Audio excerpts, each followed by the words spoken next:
Hello and welcome to Light Waves by Todderbert.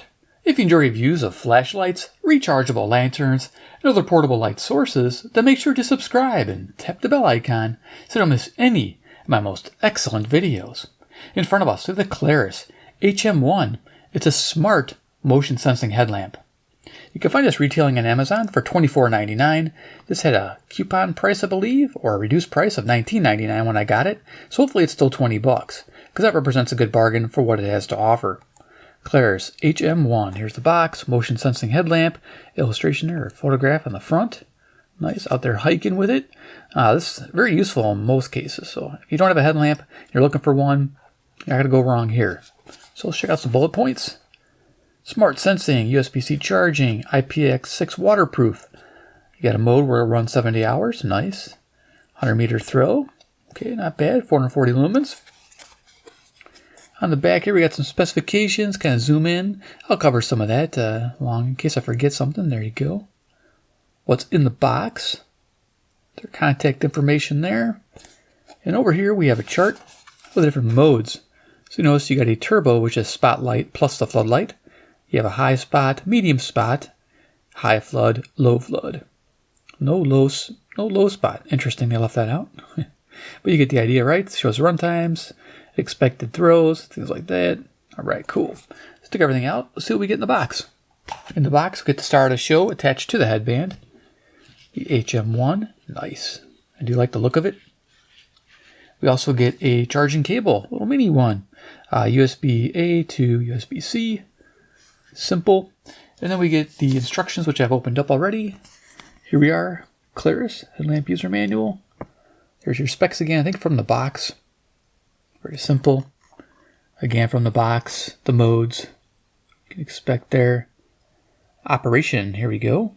In case I missed something, I'm just going to see if I get this whole thing on frame. Let's see if it'll do it. There we go.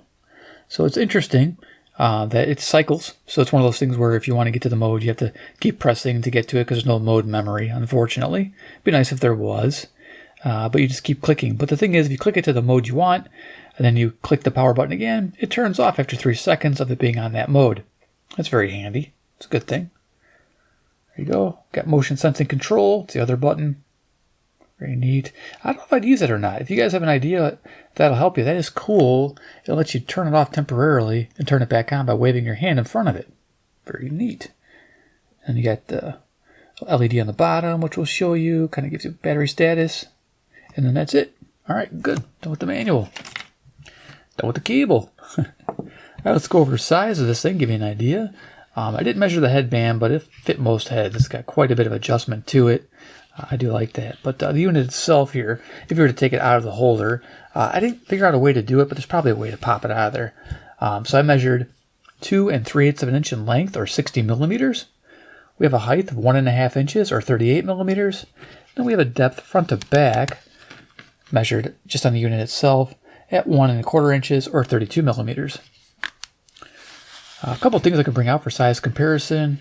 Put it right in the middle. I have a 18650. Give you an idea. I have a Through Night Saber. This is a AA powered. Got a tail switch activated, which is nice.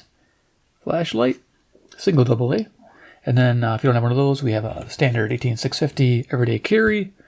Right here, the Through Night TC15 version 3. Just to give you an idea of size. And then I do have another one I reviewed way back. They don't quite make it anymore. I'll just bring it out to show you. This is the Nitecore NU25. Now they make the NU25, but not in this format. They make it with like 2 round LEDs and a weird strap, not this nicer headband. It has some weird wiry headband. I don't know what they're doing. But they also still make a classic, an NU20, which is sort of close to this, but not quite, but similar. This here sold for 35 bucks. This is again 20. So big difference in price. This has about a similar throw as this one. This offered a red LED. This does not have a red LED. It just has these, like I'd call them semi-white floods. We'll get into that. But there you go for size comparison. You can see the Nitecore definitely was smaller, probably more lightweight. So you are paying for that when you buy the Nitecore. But there's the competition. It's out there. These are fun. You can get more runtime here. It says a bigger battery in it. Okay, cool. So let's go ahead and talk about the Klarus and the features of the HM1. I'm going to zoom it on down, get up close and personal. Now the weight was 70 grams, 2.5 ounces, so not too bad when you're wearing it. I felt it very comfortable with this headband when I was wearing it, and not bad at all. So let's talk about what's going on. So on the front here, we have an acrylic lens, not glass, so nothing fancy there. Probably keep the price down. You'll see you got an orange pill reflector there, and down in the center of our main LED, our thrower, is like a cool white. And it actually has higher CRI than the two side lights. I thought for sure these side lamps would have higher CRI, but they don't. It's one thing I wish it had. I'll add that to the end of the video as well. But there you go, and that's what throws the most, I believe. It's like 99 meters. It's not bad at all for what that is. So very cool. And then on the side here, you can see you got your two little flood lamps, which have less CRI. They have more of a yellow-green tint when you're running them. It's kind of weird, but it's not like a pleasing tint. It's okay like when you're looking around for something, but if you wanted to do like high CRI, like desk work, you're not going to be a fan of those. But they're good for just basic flood, like if you're searching for something in a garage. Down below it here, we have our sensors for motion. There's one here, and I guess it just moves on the swipe, so it must detect the one and the second, then it turns it on and turns it back off. But it's always on even when it's in standby mode, so you know that. Very cool.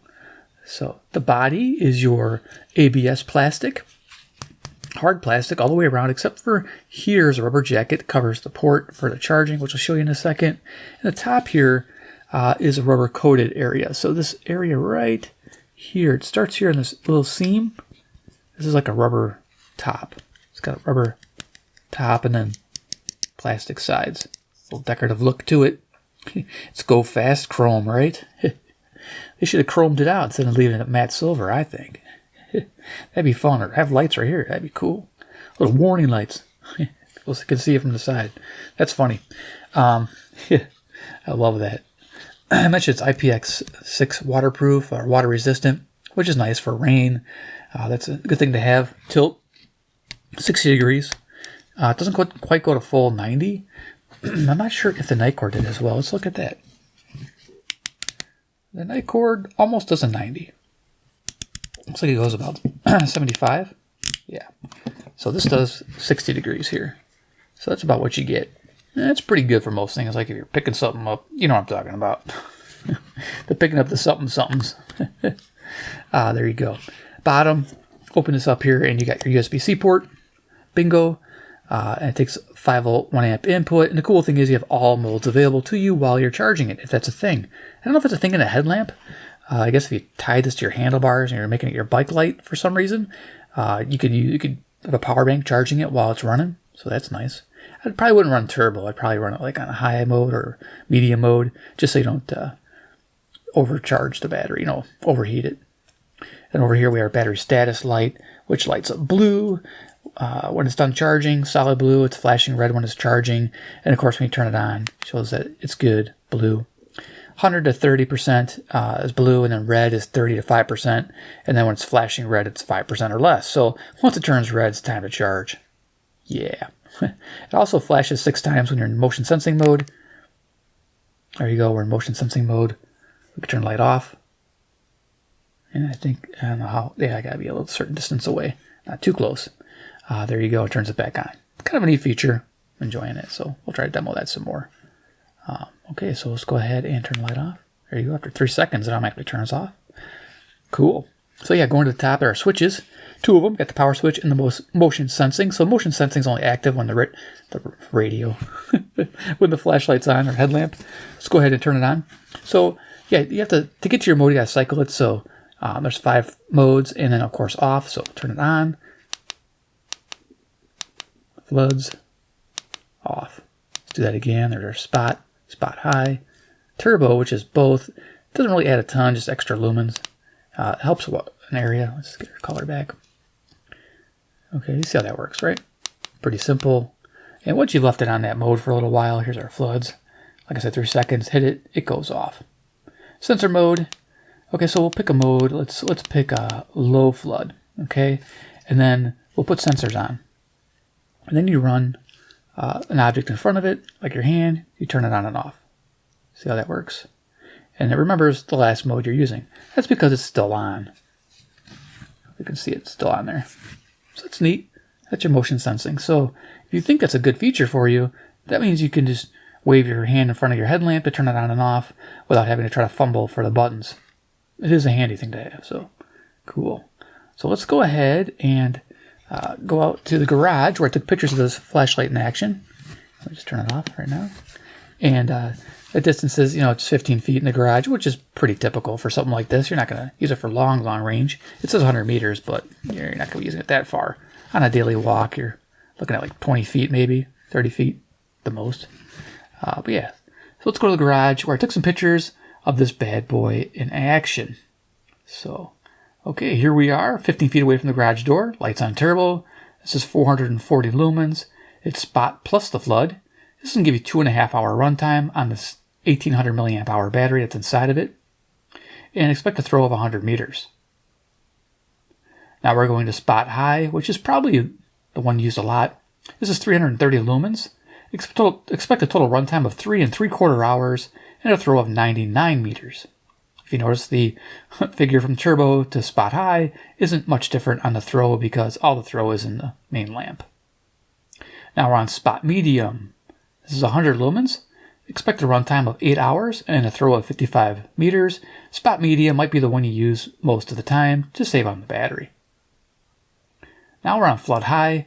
This is 120 lumens. Expect a runtime of 7 3/4 hours and a throw of 16 meters. Again, flood high is nice just for basic area lighting. It's not good for rendering any colors. If you're searching for color combinations or wire combinations, you might need a different flashlight or headlamp. And then last picture, flood low. This is 10 lumens. Expect a total runtime of 70 hours. That's a long time.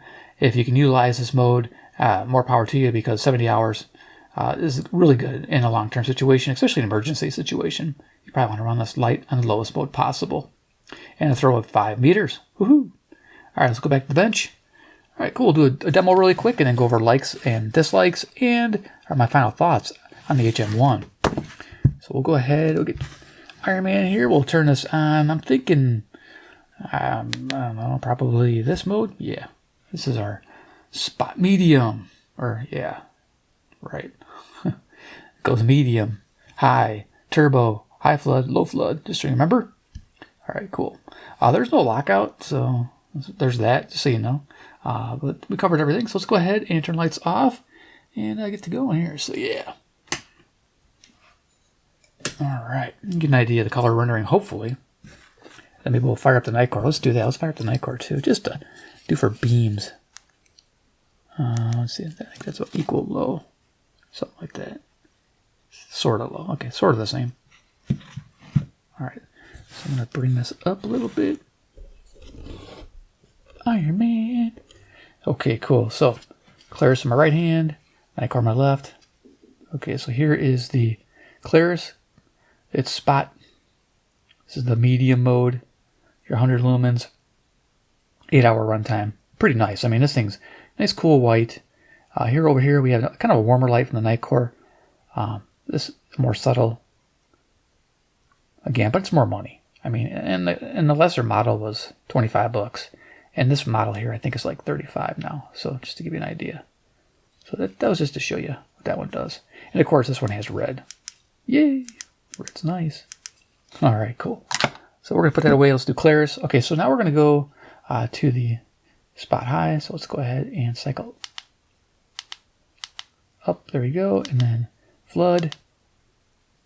And you can see floods definitely have a different cast to them. Yeah, you can see that the camera's trying to balance. Do it behind me. Okay, there's the flood. It's got a greenish yellow tint to it. Just to give you an idea. Go and get the ceiling. The modes are turbo. There's flood and flood. So we'll go spot, spot, flood, and turbo, flood, flood. All right, great. And since we're a radio channel, we'd like to talk about RFI here. So let's go to like a low flood, turn on our radio, and hear what happens.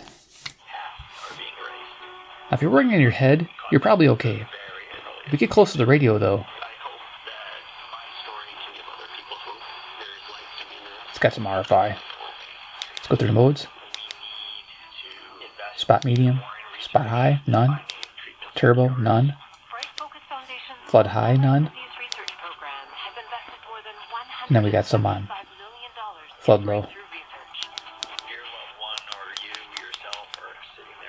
But nothing from a distance of about a foot, foot and a half.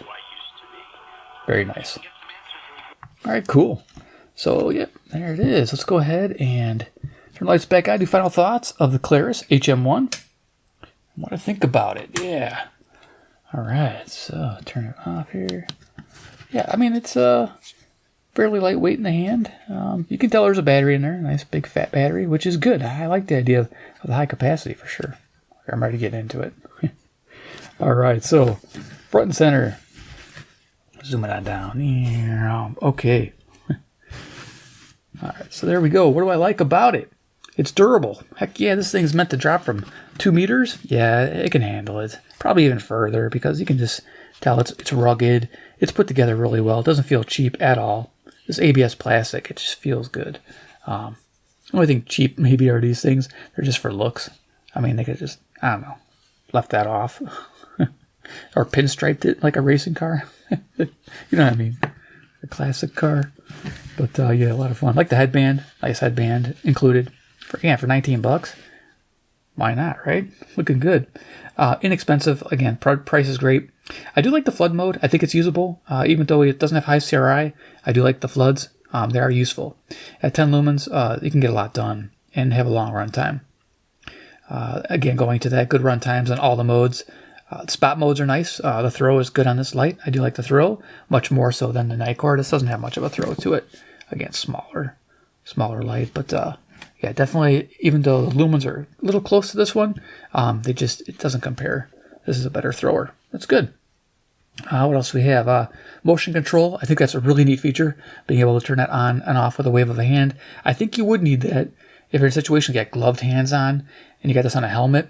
I just thought of that. Like you're working on something and you're down somewhere and you got this on the helmet and you just want to wave your gloved hand in front of it to turn off the light or turn it on because you got something else you're doing and it's in the way, then yeah, that's a nice thing to have. So, all right. Dislikes and wants. A replaceable battery. Now, I know it's inexpensive, but there's no replaceable battery. Okay, it's kind of a want. That's because this doesn't have it either. This doesn't have any way to get to the battery. So, yeah, these are like throwaway headlamps, I guess. So once the lithium battery dies in it, you're buying a new one. I guess for $19.99, I wouldn't cry too much about it, but it is a thing. Maybe you try to break it open and replace it. Who knows? I think it's glued shut, though. Mode memory would be nice, remembering last used mode instead of having to cycle all the way through to get to your mode. But it's only 5 modes, so not too big a deal. But a lot of people, they want the mode memory. High CRI secondaries. I think that'd be nice. If these were high CRI, I'd be really happy. That'd be really cool. Or maybe if these were red. That's a good trade-off, right? Red lighting is nice, especially to protect your night vision. Have a separate button for the red. Perfect. But you'd have to have another button for the sensors, so you got to kind of weigh that into a balance. So, yeah, overall, what do I like about this? It's a well-made, inexpensive headlamp with this smart sensing. I totally give it a thumbs up. Where else are you going to get this for $19? I don't think so. I haven't seen anything like this with this motion sensing. USB-C charging, battery status LED. I mean, all those are fun things to have. So there it is. Thumbs up from Todderbert, the Klarus HM1. Hopefully you enjoyed the look at the HM1 and maybe something you need. Need a headlamp. These are handy. When I first started tuning my radios, DXing at night, I used to do it in the dark for some reason, thinking that would be better. I used to use a headlamp like this. So it was nice, and I do miss those days, and I probably will go back to those days. It'll be fun to reminisce. Sitting there with the headlamp, with my EP Pro, and tuning away. So it could be a fun time. So there you go.